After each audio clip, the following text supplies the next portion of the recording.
Hey, it's SickBoy from the Gaminganarchist Collective and welcome to the Anarchic Eye for the 22nd of January 2014. Okay, first up, Capcom is up to its own little tricks, and there's a few games companies as well who've done this exact same thing. They've announced that they have shipped 1 million copies of Dead Rising 3. Now, Dead Rising 3, by all accounts, is a very good game, and it's a shame it's an exclusive, because I don't like games being exclusive unnecessarily, especially when they're not first-party developed. So, it is doing very well. But, notice I said shipped. Yeah, shipped. They're up to that shit again by saying how many copies they've sent out to retailers. Sending out 1 million copies is not 1 million copies sold. If they'd sold 1 million copies, they'd have told you they sold 1 million copies. No. Now bear in mind that this is in the first month of sales, and a lot of the titles will almost certainly be bundled. I mean, bundled with Dead Rising 3, that was pretty much the best game coming out. That's the best launch game on that system. Of course you'd want that. So, a little bit baffled that it's even been reported on, but I just wanted again to just bring it up like I have in the past when I've seen this, just to basically do bullshit rumour control. Hasn't sold 1 million units, it's shipped 1 million units. Big difference.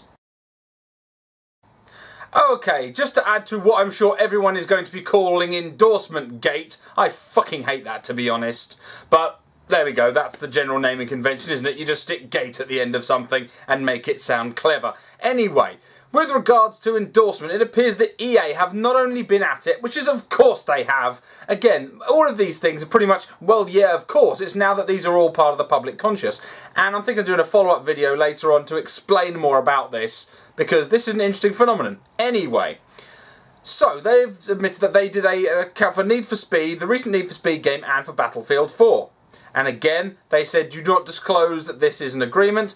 They also said, as part of this arrangement, where they'd give you $10 per 1,000 monetized hits, which is significantly higher than the Xbox's 3, that you do not focus on the glitches of the game. They intentionally knew the product they were shipping was glitchy, and they didn't want you to focus on the glitch. Now, Battlefield 4 is practically broken on the PC, and it has loads of glitches at launch.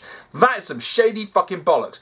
They were saying, yeah, promote this title. Now, this is the thing. Now, other people have talked about their endorsement packages, and they've said that they won't influence them, blah, blah, blah, blah, blah, because, of course, if they get they get some extra money to talk about something, then they should be allowed to talk about it.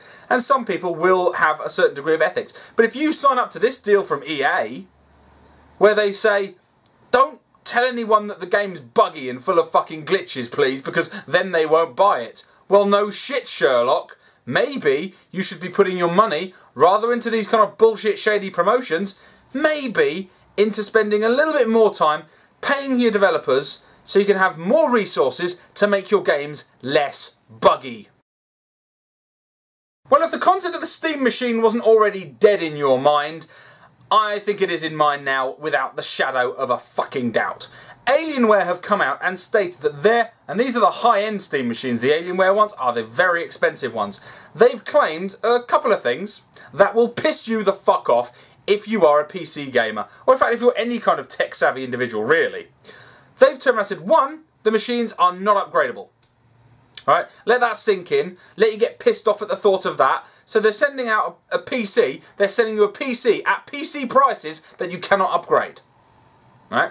Second bit of news is that they are only going to produce one model every year. So you want to upgrade? Buy the new model.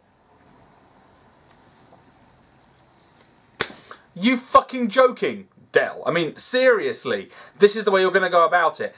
You have basically gone and taken all of the flexibility of PC gaming, given it the inflexibility of a console, and then followed the business model of Apple hardware. Are you on fucking crack or something? Mind you, it works for Apple, doesn't it? They bring out an iPhone, they slightly refine it. Every couple of years they change the shape of it, and every year they do a slight upgrade before they jump to the new model. It's fucking shoddy practice. If you're going to be buying a PC, you're going to be doing PC gaming, at this point it's making the Steam machine the least attractive offer, because every laptop, every small micro PC has an HDMI out. Any modern powerful laptop has an HDMI out. I plug my laptop into my TV and I've got two screens. I can have one for if I'm going to record footage. I've got one for a recording feed, one for the game.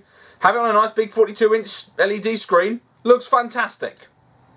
I can have it on my living room and use my controller from the sofa. So yes, I can PC game from the comfort of my own sofa on my TV. I don't need to spend thousands of dollars on a machine, a branded Alienware machine, that I have to replace every year if I want to keep up to date with the most modern games. That's fucking shit. That is absolute shit. And any PC gamer who is interested in that, seriously, hand in your techie card.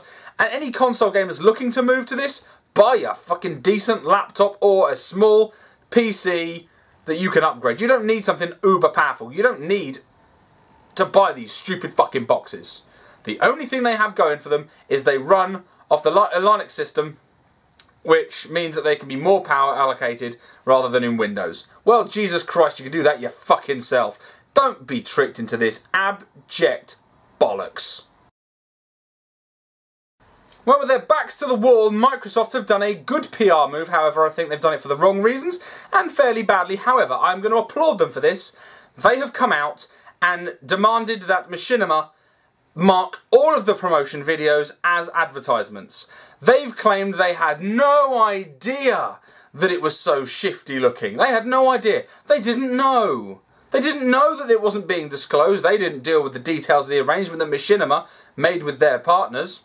Now that may well be true, but I sincerely doubt that this contract was signed with Machinima on the condition that their freelance signed acts would be allowed to say whatever the hell they wanted. I mean, really, did you think that that was what was going to happen? Bullshit. You must have defined those terms and conditions, and you found yourself at the rotten end of a PR disaster, yet again, I might add. And what did you do? You've gone and shrunk back and gone, oh, no, nothing about it, but you have done the right thing. I applaud you for doing the right thing. I wish you were more proactive and more honest in your PR. However, you have done the right thing. You have demanded that all those videos are marked as paid advertisements, as they fucking well should be. Not to mention the fact that most of these people weren't claiming that they were paid for advertisements when they put them through YouTube, which is fucking fraud, considering when you consider the monetization criteria when you have to declare if you're already making an income on the video. If it's sponsored pay-for content, there's an option in the monetization tab. I somehow doubt that people were doing that. But anyway, so as I said, I'm going to follow up with another video because I've got an aspect to that I'd like to cover, but it's not really for the Anarchic Eye, it's a bit too long and rambly, so I'll do it as a separate video. Anyway guys, you've been looking through the 2020 vision at the Anarchic Eye. Thanks a lot for watching, I'll catch you guys later.